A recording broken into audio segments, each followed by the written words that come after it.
Hello! So, eto, nasira ng anak ko yung rice cooker. And,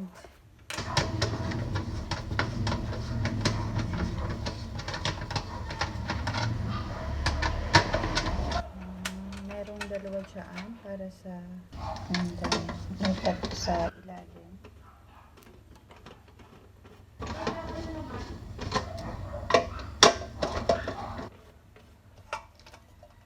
Do it by myself. Ayan. So, ito yung loob niya. So, tinuluyan niya na rin pala na mabasag yung yung nandito. Anyway, so, i-fix na lang natin siya. So, mangyayari, mafi-fix na lang siya.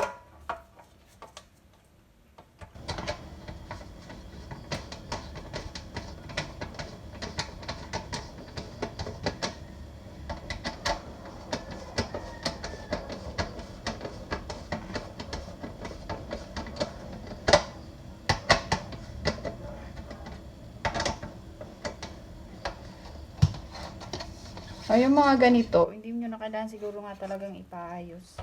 Ikaw na lang gumawa kasi madali lang naman siya. Kung doon sa mag-aayos, hindi rin lang naman siya dinikit. Nonsense din. So, parang ang ginawa lang nila is nag-unscrew and screw it back. So, ilalagay na lang natin siya dito through, ayan, may binili akong contact band, 50 plus lang naman siya.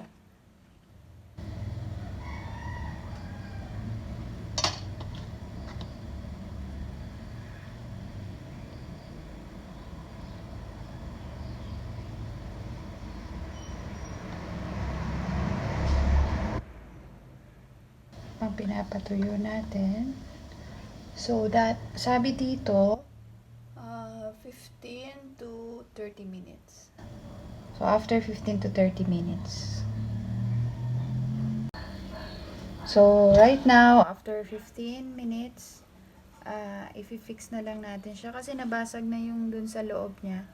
Ayan. So ano nga gumagawa ng mga manufacturers ng mga rice cooker? Siguro dapat mas yun, mas itong plastic na to, mas make it metal or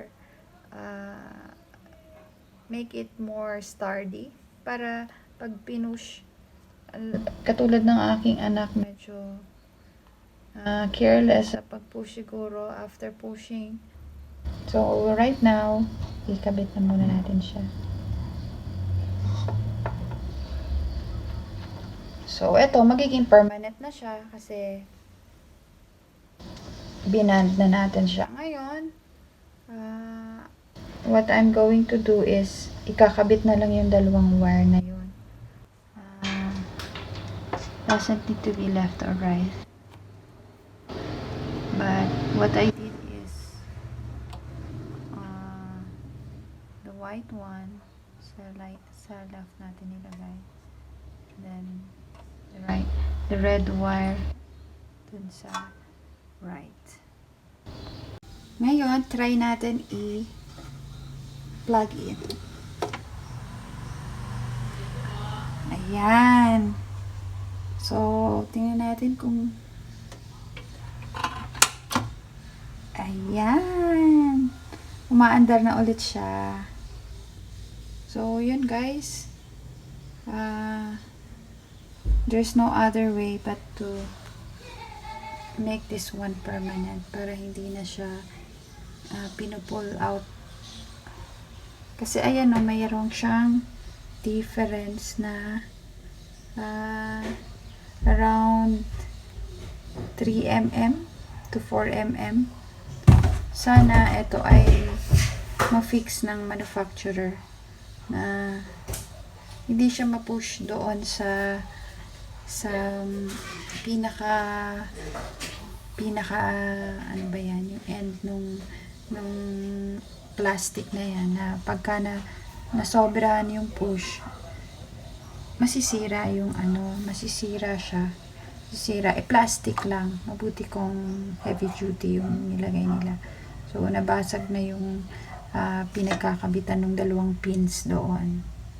Again, guys, ayan, umaandar na ulit yung ating rice cooker.